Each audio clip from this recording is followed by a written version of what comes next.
شروع اللہ کا نام لے کر جو بڑا مہربان نہایت رحم والا ہے۔ یہ ایک سورہ ہے جس کو ہم نے نازل کیا اور اس کے احکام کو فرض کر دیا اور اس میں صاف صاف آیتیں نازل کی تاکہ تم یاد رکھو۔ بدکاری کرنے والی عورت اور بدکاری کرنے والا مرد جب ان کی بدکاری ثابت ہو جائے تو دونوں میں سے ہر ایک کو 100 درے مارو، اور اگر تم اللہ اور روز آخر پر ایمان رکھتے ہو تو اللہ کے قانون کو نافذ کرنے میں تمہیں ان پر ہرگز ترس نہ آئے، اور چاہیے کہ ان کی سزا کے وقت مسلمانوں کی ایک جماعت بھی موجود ہو۔ بدکار مرد تو بدکار یا مشرک عورت کے سوا کسی سے نکاح نہیں کرتا، اور بدکار عورت کو بھی بدکار یا مشرک مرد کے سوا اور کوئی نکاح میں نہیں لاتا، اور یہ یعنی بدکار عورت سے نکاح کرنا مومنوں پر حرام ہے۔ اور جو لوگ پرہیزگار عورتوں کو بدکاری کا عیب لگائیں اور اس پر 4 گواہ نہ لائیں تو ان کو 80 درے مارو، اور کبھی ان کی شہادت قبول نہ کرو، اور یہی بد کردار ہیں۔ ہاں، جو اس کے بعد توبہ کر لیں اور اپنی حالت سنوار لیں تو اللہ بھی بخشنے والا ہے، مہربان ہے۔ اور جو لوگ اپنی بیویوں پر بدکاری کی تہمت لگائیں اور خود ان کے سوا اور گواہ نہ ہوں تو ہر ایک کی شہادت یہ ہے کہ پہلے تو 4 بار اللہ کی قسم کھائے کہ بے شک وہ سچا ہے، اور 5ویں بار یہ کہے کہ اگر وہ جھوٹا ہو تو اس پر اللہ کی لعنت۔ اور عورت سے سزا کو یہ بات ٹال سکتی ہے کہ وہ پہلے 4 بار اللہ کی قسم کھائے کہ بے شک یہ جھوٹا ہے، اور 5ویں دفعہ یوں کہے کہ اگر یہ سچا ہو تو مجھ پر اللہ کا غضب نازل ہو۔ اور اگر تم پر اللہ کا فضل اور اس کی مہربانی نہ ہوتی تو بہت سی خرابیاں پیدا ہو جاتی۔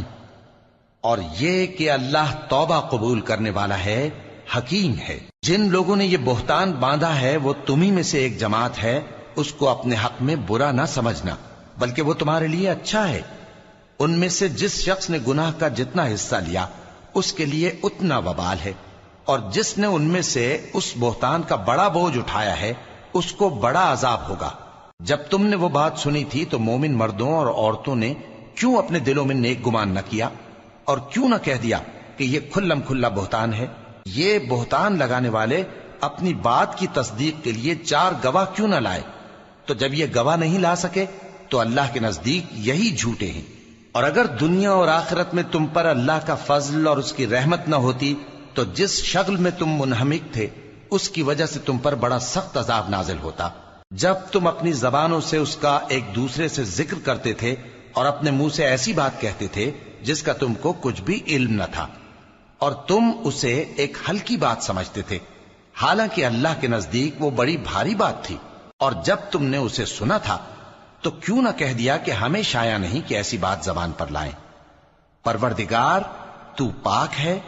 یہ تو بہت بڑا بہتان ہے۔ اللہ تمہیں نصیحت کرتا ہے کہ اگر مومن ہو تو پھر کبھی ایسا کام نہ کرنا، اور اللہ تمہارے سمجھانے کے لیے اپنی آیتیں کھول کھول کر بیان فرماتا ہے، اور اللہ جاننے والا ہے، حکمت والا ہے۔ جو لوگ اس بات کو پسند کرتے ہیں کہ مومنوں میں بے حیائی یعنی تہمت بدکاری کی خبر پھیلے، ان کو دنیا اور آخرت میں دکھ دینے والا عذاب ہوگا، اور اللہ جانتا ہے اور تم نہیں جانتے۔ اور اگر تم پر اللہ کا فضل اور اس کی رحمت نہ ہوتی تو کیا کچھ نہ ہوتا، مگر وہ کریم ہے، اور یہ کہ اللہ نہایت مہربان ہے، رحیم ہے۔ مومنوں، شیطان کے قدموں پر نہ چلنا، اور جو شخص شیطان کے قدموں پر چلے گا تو شیطان تو بے حیائی کی باتیں اور برے کام ہی بتائے گا۔ اور اگر تم پر اللہ کا فضل اور اس کی مہربانی نہ ہوتی تو ایک شخص بھی تم میں پاک نہ ہو سکتا، مگر اللہ جس کو چاہتا ہے پاک کر دیتا ہے، اور اللہ سننے والا ہے، جاننے والا ہے۔ اور جو لوگ تم میں صاحب فضل اور صاحب مال ہیں وہ اس بات کی قسم نہ کھائیں کہ رشتہ داروں اور محتاجوں اور وطن چھوڑ جانے والوں کو کچھ نہیں دیں گے، اور ان کو چاہیے کہ معاف کر دیں اور درگزر کریں۔ کیا تم پسند نہیں کرتے کہ اللہ تم کو بخش دے؟ اور اللہ تو بخشنے والا ہے، مہربان ہے۔ جو لوگ پرہیزگار اور برے کاموں سے بے خبر اور ایماندار عورتوں پر بدکاری کی تہمت لگاتے ہیں ان پر دنیا اور آخرت دونوں میں لعنت ہے، اور ان کو سخت عذاب ہوگا، یعنی قیامت کے روز جس دن ان کی زبانیں اور ہاتھ اور پاؤں سب ان کے کاموں کی گواہی دیں گے۔ اس دن اللہ ان کو ان کے اعمال کا پورا پورا اور ٹھیک ٹھیک بدلہ دے گا، اور ان کو معلوم ہو جائے گا کہ اللہ برحق اور حق کو ظاہر کرنے والا ہے۔ ناپاک عورتیں ناپاک مردوں کے لیے ہیں اور ناپاک مرد ناپاک عورتوں کے لیے، اور پاک عورتیں پاک مردوں کے لیے ہیں اور پاک مرد پاک عورتوں کے لیے۔ یہ پاک لوگ ان جھوٹوں کی باتوں سے بری ہیں اور ان کے لیے بخشش اور نیک روزی ہے۔ مومنوں، اپنے گھروں کے سوا دوسرے لوگوں کے گھروں میں گھر والوں سے اجازت لیے اور ان کو سلام کیے بغیر داخل نہ ہوا کرو، یہ تمہارے حق میں بہتر ہے، اور ہم یہ نصیحت اس لیے کرتے ہیں کہ شاید تم یاد رکھو۔ پھر اگر تم گھر میں کسی کو موجود نہ پاؤ تو جب تک تم کو اجازت نہ دی جائے اس میں مت داخل ہو، اور اگر یہ کہا جائے کہ اس وقت لوٹ جاؤ تو لوٹ جایا کرو، یہ تمہارے لیے بڑی پاکیزگی کی بات ہے، اور جو کام تم کرتے ہو اللہ سب جانتا ہے۔ ہاں، اگر تم کسی ایسے مکان میں جاؤ جس میں کوئی نہ بستا ہو اور اس میں تمہارا اسباب رکھا ہو تو تم پر کچھ گناہ نہیں، اور جو کچھ تم ظاہر کرتے ہو اور جو پوشیدہ کرتے ہو اللہ کو سب معلوم ہے۔ مومن مردوں سے کہہ دو کہ اپنی نظریں نیچی رکھا کریں اور اپنی شرمگاہوں کی حفاظت کیا کریں، یہ ان کے لیے بڑی پاکیزگی کی بات ہے، اور جو کام یہ کرتے ہیں اللہ ان سے خبردار ہے۔ اور مومن عورتوں سے کہہ دو کہ وہ بھی اپنی نگاہیں نیچی رکھا کریں اور اپنی شرمگاہوں کی حفاظت کیا کریں، اور اپنی آرائش یعنی زیور کے مقامات کو ظاہر نہ ہونے دیا کریں مگر جو اس میں سے کھلا رہتا ہو، اور اپنے سینوں پر اوڑھنیاں اوڑھے رہا کریں، اور اپنے خاوند اور باپ اور خسر اور بیٹوں اور خاوند کے بیٹوں اور بھائیوں اور بھتیجوں اور بھانجوں اور اپنی جیسی مومن عورتوں اور لونڈی غلاموں کے سوا نیز ان خدام کے جو عورتوں کی خواہش نہ رکھیں، یا ایسے لڑکوں کے جو عورتوں کے پردے کی چیزوں سے واقف نہ ہوں۔ غرض ان لوگوں کے سوا کسی پر اپنی زینت اور سنگھار کے مقامات کو ظاہر نہ ہونے دیں، اور اپنے پاؤں ایسے طور سے زمین پر نہ مارے کہ جھنکار کانوں میں پہنچے اور ان کا پوشیدہ زیور معلوم ہو جائے۔ اور مومنوں، سب اللہ کے آگے توبہ کرو تاکہ فلاح پاؤ، اور اپنی قوم کی بیوہ عورتوں کے نکاح کر دیا کرو، اور اپنے غلاموں اور لونڈیوں کے بھی جو نیک ہوں نکاح کر دیا کرو۔ اگر وہ مفلس ہوں گے تو اللہ ان کو اپنے فضل سے غنی کر دے گا، اور اللہ بہت وسعت والا ہے، سب کچھ جاننے والا ہے۔ اور جن کو بیاہ کا مقدور نہ ہو وہ پاک دامنی کو اختیار کیے رہیں یہاں تک کہ اللہ ان کو اپنے فضل سے غنی کر دے۔ اور جو غلام تم سے مکاتبت یعنی مال دے کر پروانہ آزادی کی تحریر چاہیں، اگر تم ان میں صلاحیت اور نیکی پاؤ تو ان سے مکاتبت کر لو، اور اللہ نے جو مال تم کو بخشا ہے اس میں سے ان کو بھی دو۔ اور اپنی باندیوں کو اگر وہ پاک دامن رہنا چاہیں تو دنیاوی زندگی کے فوائد حاصل کرنے کے لیے بدکاری پر مجبور نہ کرنا، اور جو ان کو مجبور کرے گا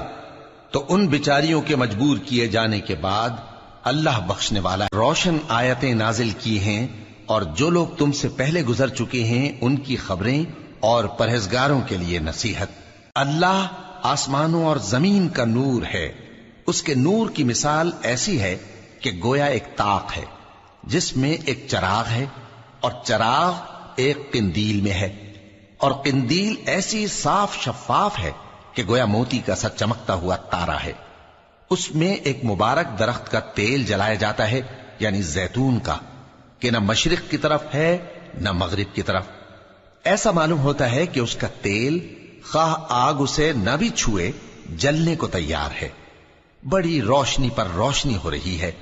اللہ اپنے نور سے جس کو چاہتا ہے سیدھی راہ دکھاتا ہے، اور اللہ جو مثالیں بیان فرماتا ہے تو لوگوں کے سمجھانے کے لیے، اور اللہ ہر چیز سے واقف ہے۔ وہ قندیل ان گھروں میں ہے جن کے بارے میں اللہ نے ارشاد فرمایا ہے کہ بلند کیے جائیں اور وہاں اللہ کے نام کا ذکر کیا جائے، اور ان میں صبح و شام اس کی تسبیح کرتے ہیں۔ ایسے لوگ جن کو اللہ کے ذکر اور نماز پڑھنے اور زکوٰۃ دینے سے نہ سوداگری غافل کرتی ہے نہ خرید و فروخت، وہ اس دن سے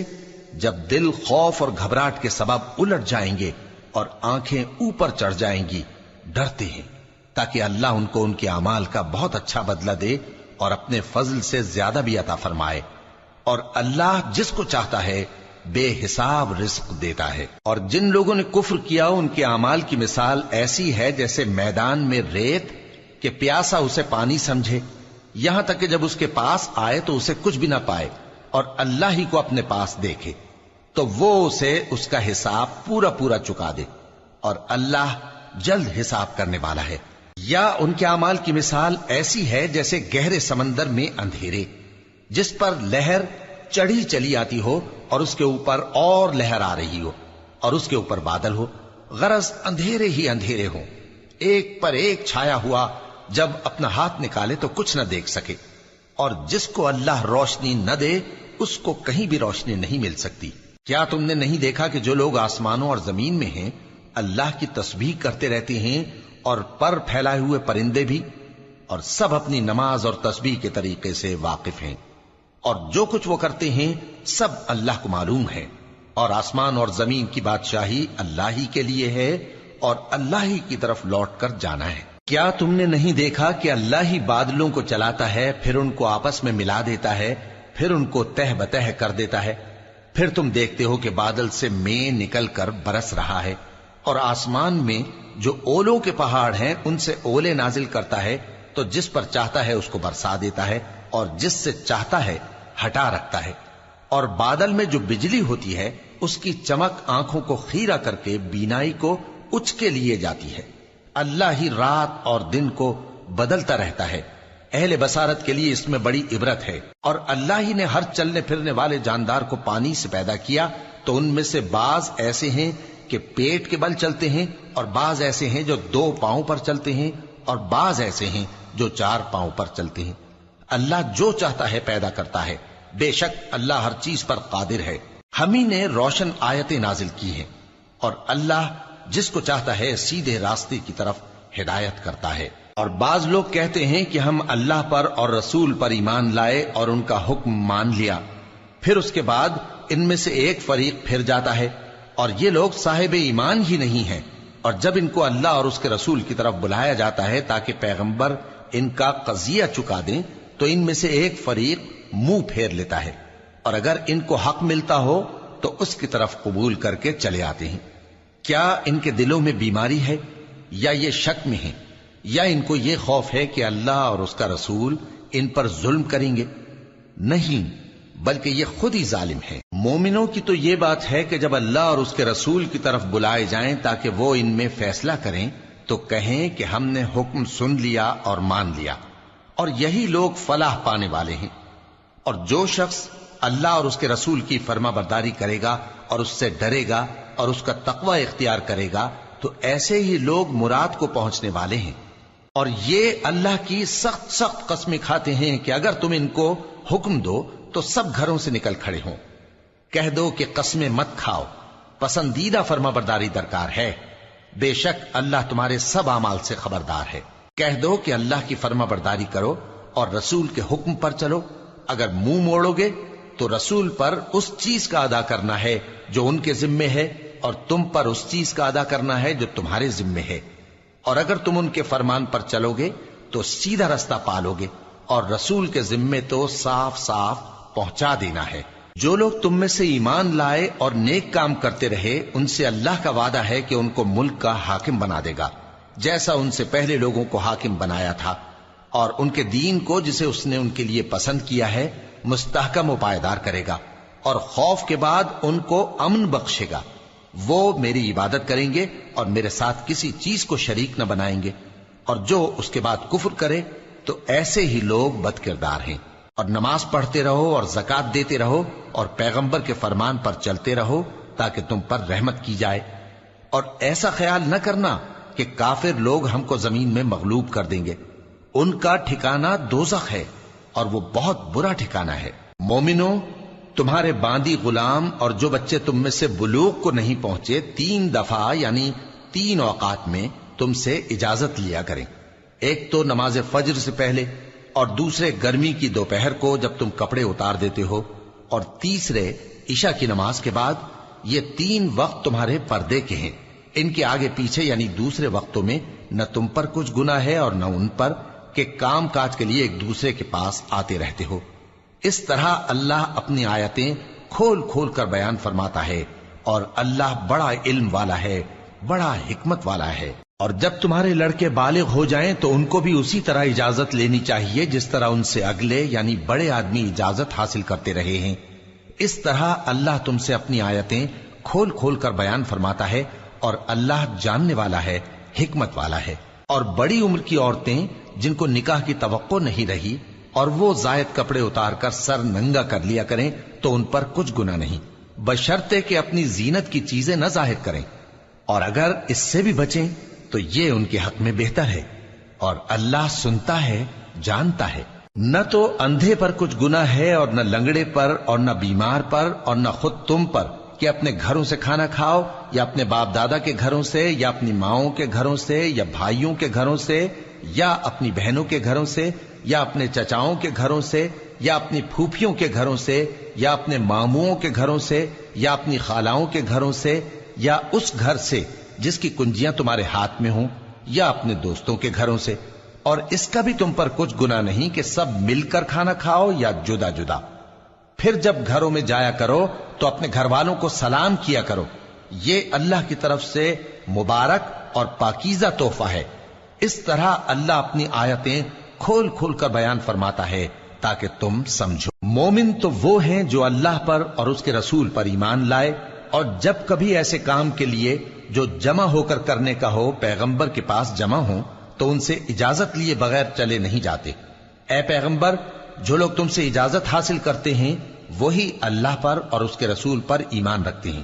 سو جب یہ لوگ تم سے کسی کام کے لیے اجازت مانگا کریں تو ان میں سے جسے چاہا کرو اجازت دے دیا کرو، اور ان کے لیے اللہ سے بخشش مانگا کرو، کچھ شک نہیں کہ اللہ بخشنے والا ہے، مہربان ہے۔ مومنو، پیغمبر کے پکارنے کو ایسا خیال نہ کرنا جیسا تم آپس میں ایک دوسرے کو پکارتے ہو، بے شک اللہ کو وہ لوگ معلوم ہیں جو تم میں سے آنکھ بچا کر کھسک جاتے ہیں۔ تو جو لوگ ان کے حکم کی مخالفت کرتے ہیں ان کو ڈرنا چاہیے کہ ایسا نہ ہو کہ ان پر کوئی آفت پڑ جائے یا تکلیف دینے والا عذاب نازل ہو۔ دیکھو، جو کچھ آسمانوں اور زمین میں ہے سب اللہ ہی کا ہے، جس طریق پر تم ہو وہ اسے جانتا ہے، اور جس روز لوگ اس کی طرف لوٹائے جائیں گے تو جو عمل وہ کرتے رہے وہ ان کو بتا دے گا، اور اللہ ہر چیز سے واقف